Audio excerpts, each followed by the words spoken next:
Izinkan saya menyampaikan catatan tentang pengalihan penyidikan tersangka Febri Adriansyah mengacaukan hukum acara pidana. Jadi, pelimpahan itu ada dua tingkat, yakni pelimpahan dari Polri ke Kejaksaan dan pelimpahan dari Kejaksaan atau Jaksa Penuntut Umum ke Pengadilan. Semuanya ada syarat-syaratnya sendiri, termasuk harus diperiksanya tersangka oleh polisi sebelum dilimpahkan ke Kejaksaan. Tapi ternyata yang terjadi dalam kasus Febri Adriansyah itu bukan pelimpahan, melainkan penyerahan atau pengalihan kelanjutan penyidikan kasus. Ini tidak dikenal, bahkan tidak dibenarkan menurut Kitab Undang-Undang Hukum Acara Pidana. Tidak bisa dilakukan pengalihan atau penyerahan penyidikan dari kepolisian ke kejaksaan atau dari kejaksaan ke kepolisian, meskipun kedua institusi tersebut sama-sama penyidik. Mengingat latar belakang penanganan kasus ini yang banyak ranjau politisnya, tidak salahlah jika ada yang mengatakan bahwa pengalihan perkara mantan Jampitsus Febri Adriansyah ini adalah produk kompromi dari perang proksi, bukan jalan penegakan hukum yang konsisten. Banyak yang curiga bahwa pengalihan atau penyerahan kelanjutan penyidikan tersebut ditujukan untuk mengaburkan perkara ini atau untuk melokalisir perkara ini agar jangkauannya terbatas pada tersangka yang sudah ditetapkan dan tidak boleh menyentuh yang lain. Bahkan bisa juga ini merupakan jalan untuk mencoba meniadakan kasus, meskipun hal itu kecil kemungkinannya. Skenarionya adalah begini. 1. Dengan dialihkannya kasus yang tersangkanya belum diperiksa oleh penyidik Polri ini, maka tersangka Febri Adriansyah bisa mengajukan pra-peradilan dan mungkin saja menang karena dia dijadikan tersangka tanpa diperiksa lebih dulu, kemudian kasusnya dialihkan ke kejaksaan, bukan dilimpahkan. Kalau dilimpahkan itu secara hukum benar, tapi harus diperiksa dulu. Yang kedua, mungkin saja Febri tidak mengajukan pra-peradilan, tetapi kejaksaan sengaja memperlambat kelanjutan penyidikan, bahkan bisa mementahkan beberapa bagiannya, sehingga masalahnya terlokalisir pada tersangka yang sudah ada tanpa boleh merambah ke yang lebih atas, atau tanpa boleh merambah ke pelaku-pelaku lain yang mungkin juga ikut terlibat. 3, bisa saja kasus ini diambangkan untuk pada akhirnya dideponer. Kalau ini terjadi, sungguh mengerikan. Adakah kita ini akan sungguh-sungguh memberantas korupsi jika begini cara yang dilakukan? Nggak mungkin. Halo kamerat, lagi-lagi Baginda Febri Adriansyah. Tapi kalau di kasus kali ini, kerugian negara itu mencapai 22,78 triliun. Kasus apa ya kira-kira? Ayo kita cek. Iya bentar, Mama tapi Nah ini nih, gua ambil dari website resmi BPK. Kerugian negara dari kasus korupsi Asabri 22,78 triliun rupiah. Kasus korupsi pengelolaan dan investasi dan keuangan PT Asabri. Padahal kan ini udah lama nih, tahun 2021. Kenapa ya ini mencuat lagi? Nah ini gua kutip dari berita Kumparan hari ini. Melihat kasus korupsi Asabri yang bikin ex Jampitsus jadi tersangka. Dan gua juga kutip dari IBC Media. Ternyata 8 orang yang dijadikan tersangka bahkan sudah divonis ya, ada yang divonis 18 tahun penjara, ada yang 20 tahun penjara, ada yang 15 tahun penjara. Ternyata itu hanya korban kamerat. Nah, ini 3 dari 8 orang yang dijadikan tersangka. Bukan hanya tersangka, sudah dihukum malah. Ada yang divonis 20 tahun, ada yang divonis 15 tahun, ada yang divonis 16 tahun penjara. Dan yang di tengah ini kalau nggak salah Maijen TNI Purnawirawan Adam Damiri. Dan di sini masih ada nama lainnya. Nah, menariknya sudah ada 8 tersangka, tapi kasusnya masih diangkat. Tandanya ada seseorang yang disembunyikan dan berusaha dilindungi oleh Baginda Febri Adriansyah. Nah, siapa ya kira-kira orangnya? Bingung nih kita. Bung, gue tahu siapa bosnya. Hah? Siapa? Bego lu, sini gue tunjukin. Hah? Nggak mungkin. Nggak mungkin. Nggak mungkin. Beliau ini idola kami. Beliau ini pernah beli Inter Milan. Idola kita semua. Nih, ini buktinya. Beliau pernah beli Inter Milan. Nggak mungkin seseorang yang pernah beli Inter Milan terlibat dalam urusan-urusan jahat kayak gini. Nggak mungkin. Ini Inter Milan loh. Gue bisa buktiin. Ya udah, mana coba buktiin.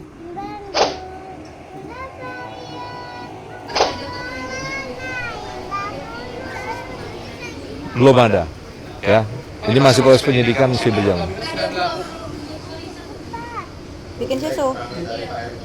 Ya mungkin Raden. Ya, ini kan semua proses hukum kan sudah ada relnya. Kok jajan lagi Emang toh? bego lu Bung HK Erick Thohir itu kan Menteri BUMN saat itu. Tapi dalam semua kasus BUMN termasuk Pertamina dan Asabri, dia gak pernah diperiksa sama sekali. Malah dilindungin sama Febri. Tidak. Tidak mungkin. Beliau pernah beli Inter Milan. Tidak mungkin beliau orang jahat. Tidak.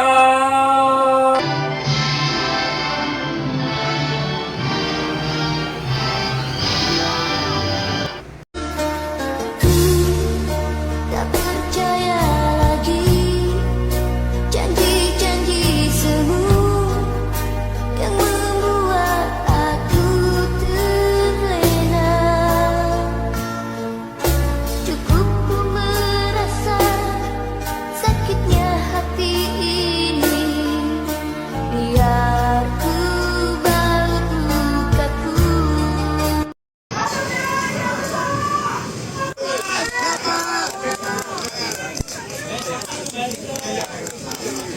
Hari ini, terima kasih teman-teman media, hari ini kita mendapatkan keterangan cukup terang benderang dari saksi yang bernama Deki Martin.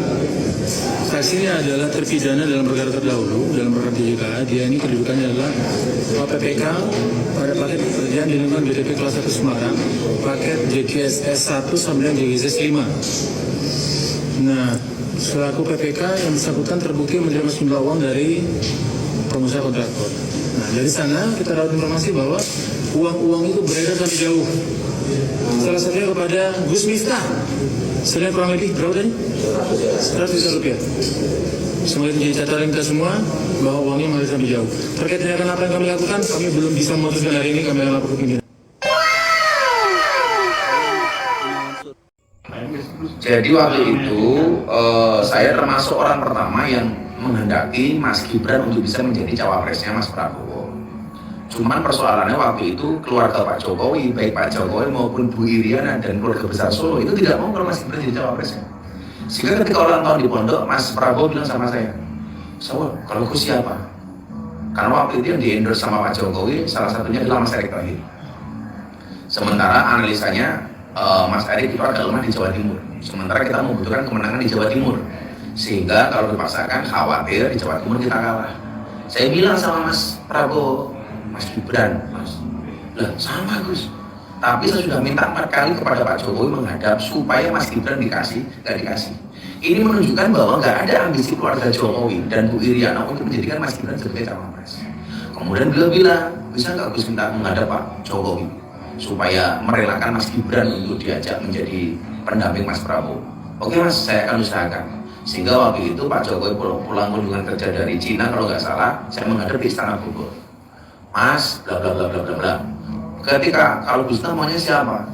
Kalau nggak Mas Erick, saya waktu itu bilang Mas Gibran. Pak Jokowi itu langsung beranjak dari tempat duduknya. Jangan Gus dulu. Itu spontan. Ini menunjukkan bahwa Pak Jokowi memang tidak ada ambisi untuk menjadikan Mas Gibran ini. Sehingga ada orang mengatakan wah ini dinasti. Pak Jokowi harus mewariskan ke pemeras, berkedok jaksa. Dengan jabatan tertinggi sebagai Jaksa Agung, ST Burhanuddin menyalahgunakan kekuasaan ini untuk keuntungan pribadi. Salah satunya untuk keperluan istri kelima, Selin Evangelista. Istri yang sangat disayang, karena setia menemani saat ST Burhanuddin mengalami cedera pinggul dan kaki. ST Burhanuddin selalu meminta Febri Adriansyah, Jaksa Agung Muda Tindak Pidana Khusus, untuk memeras dalang dari setiap kasus yang dipegang tim Jampitsus. Beberapa kasus nasional yang dalangnya tidak ditangkap, merupakan hasil pemerasan Febri Adriansyah dan ST Burhanuddin. Karena pemerasan dilakukan pada banyak kasus besar, jumlah yang didapatkan pun tentu tidak sedikit. Pemalsuan harga lelang Jiwasraya. ST Burhanuddin meminta Febri untuk mempermainkan harga lelang saham terkait kasus Jiwasraya, di mana saham senilai 17T dilelang dengan harga diskon, yaitu 1,7 T. Walaupun KPK sudah mengantongi nama-nama jaksa yang terlibat, ST Burhanuddin tetap mendapatkan keuntungan. Keuntungan ini dipakai untuk membelikan Selin, istri kelima ST Burhanuddin, rumah baru di Bukit Golf Pondok Indah, seharga 200 miliar, agar Selin lebih dipandang di kaum sosialita. Oplos BBM Pertamina. Pada kasus ini, Kejagung menemukan keterlibatan Erik dan Boy Thohir sebagai koordinator operasi. Melihat kesempatan, ST Burhanuddin dan Febri memeras Erik agar tidak diseret dalam kasus ini. ST Burhanuddin kemudian mendapatkan rumah baru di Singapura yang tentu diperuntukkan untuk Selin, istri kelima ST Burhanuddin, dan uang cash sebesar 2 juta dolar Singapura. Kasus timah 300T. Pada kasus timah yang melibatkan Harvey Muiz ini, Kejagung menemukan bukti keterlibatan RBT sebagai dalang dari operasi.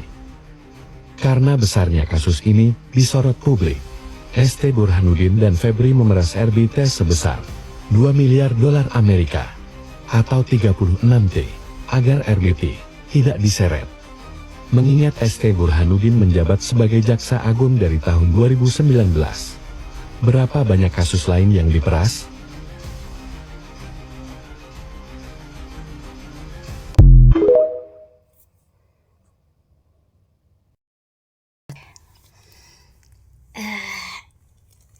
Pagi-pagi ya menemukan video ini ya tentang petinggi-petinggi Kejagung lah ya. Saya nggak mau tahu isi beritanya ya, saya mau buka sedikit pola di realita kehidupannya gitu ya. Karena kebetulan ada teman saya itu SMA, jadi cem-cemannya hakim ya. Ya di sini saya nggak menjatuhkan siapapun ya, karena ini juga apa ya, edukasi tentang kehidupan gitu ya. Ya akhirnya sekarang saya dengar dia sudah menikah sah, menceraikan istri yang tua gitu.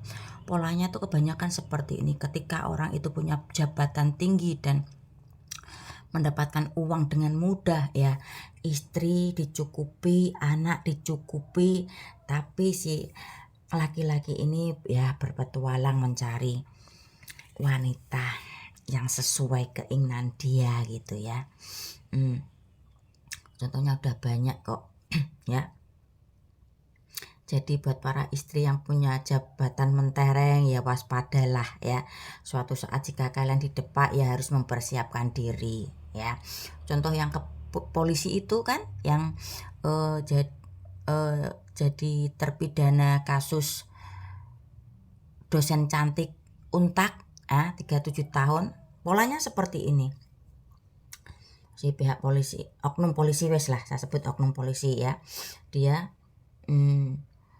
itu perempuan kan ada di desa ya, dimasukkan kakak ke Pak Bas itulah, Pak Basuki lah ya, yang pihak oknum polisi itu ya, dimasukkan kakak. Otomatis kan istri nggak cemburu karena istri sudah dikasih kenyamanan hidup ya,